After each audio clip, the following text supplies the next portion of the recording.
12th standard commerce supplementary எக்ஸாமில் நீங்கள் நல்ல மார்க் ஸ்கோர் பண்ணுறதுக்கு இம்பார்ட்டன்ட் கொஸ்டின் வித் ஆன்சர் இந்த வீடியோவில் பார்த்துடலாம்.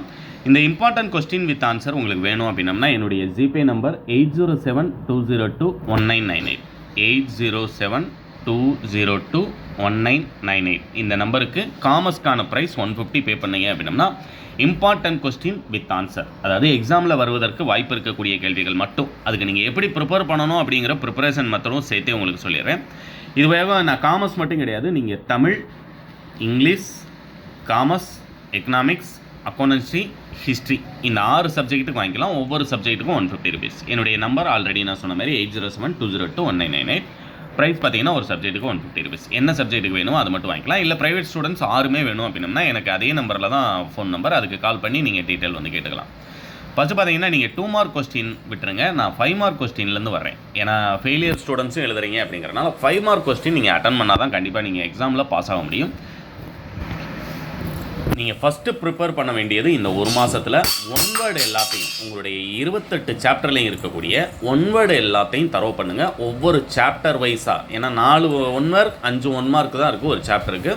அந்த சாப்டர் வைஸாக ஒன்வேர்டு எல்லாத்தையும் தரவு பண்ணிங்கன்னா 20 ஒன்வேர்டுக்கு 15 ஒன்வேர்டுனாலும் கரெக்டாக ஆன்சர் பண்ணுற மாதிரி பண்ணிங்கன்னா நீங்கள் சக்ஸஸ் பண்ணுறீங்க, அதாவது 50% சக்ஸஸ் பண்ணுறீங்கன்னு அர்த்தம்.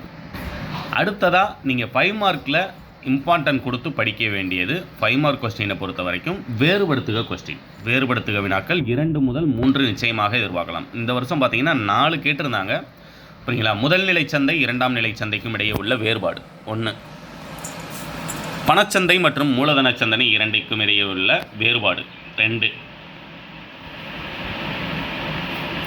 ஆட்சேர்ப்பு முறைக்கும் தேர்ந்தெடுத்தலுக்கும் இடையே உள்ள வேறுபாடு 3,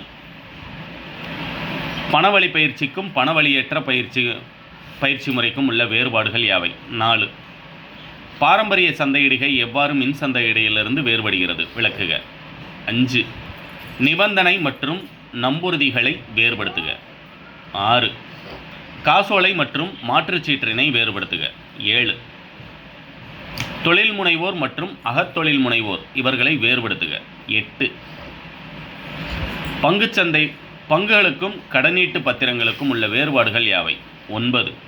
இந்த 9 5 மார்க் படிச்சிருந்தீங்கன்னா நீங்கள் 2லேருந்து 3 5 மார்க் கொஸ்டின் செப்பரேட்டாகவே நீங்கள் எழுதுகிற மாதிரி அட்டன் பண்ணுற மாதிரி கேட்பாங்க. ஏன்னா 7 5 மார்க் அட்டன் பண்ணணும். அந்த 7ல் 2லேருந்து 3 5 மார்க் இதிலேயே வந்துடுங்கிறதுனால நீங்கள் ஒன்வேர்டுக்கு அப்புறமா இம்பார்ட்டன்ட் கொடுத்து படிக்க வேண்டியது இந்த வேறுபடுத்துக கொஸ்டின். அதுக்கு அடுத்தபடியாக பார்த்தீங்க அப்படின்னா அட்லீஸ்ட் ஃபஸ்ட்டு 5 சாப்டரில் இருக்கக்கூடிய 5 மார்க் கொஸ்டின். மேலாண்மை செயல்முறைகளை விளக்குக, நவீன மேலாண்மை கோட்பாடுகளை விவரி, இந்த மாதிரி ரொம்ப ரொம்ப இம்பார்ட்டன்ட் ரிப்பீட்டடாக கேட்கப்பட்ட கொஸ்டின்ஸ் மட்டும்தான் இதில் கொடுத்துருக்கோம். இந்த வேறுபடுத்துக முடிஞ்சதுக்கப்புறமா நீங்கள் 2 மார்க் அண்ட் 3 மார்க் வந்து படிக்க ஆரம்பிச்சிடலாம். மேலாண்மை என்றால் என்ன, மேலாண்மை கருவிகளை பட்டியலிடுக, அதிகாரம் என்பதன் பொருள் யாது, மேற்பார்வை வீச்செல்லை என்பதன் பொருள் யாது, திட்டமிடுதல் என்றால் என்ன, மேலாண்மையின் துணை பணிகளை பட்டியலிடுக, திட்டமிடுதலுக்கும் பயன்படுத்தப்படும் பாரம்பரிய பழமொழி என்ன, உடனடி சந்தை என்றால் என்ன, கடன் சந்தை என்றால் என்ன, 2ஆம் நிலை சந்தையில் விலை எவ்வாறு நிர்ணயிக்கப்படுகிறது. இந்த உடனடி சந்தை கடன் சந்தை அப்படின்னம்னா இந்த 2ல் ஒன்று கன்ஃபார்மாக எக்ஸாமில் என்ன செய்யக்கூடியதுன்னா வரக்கூடியது.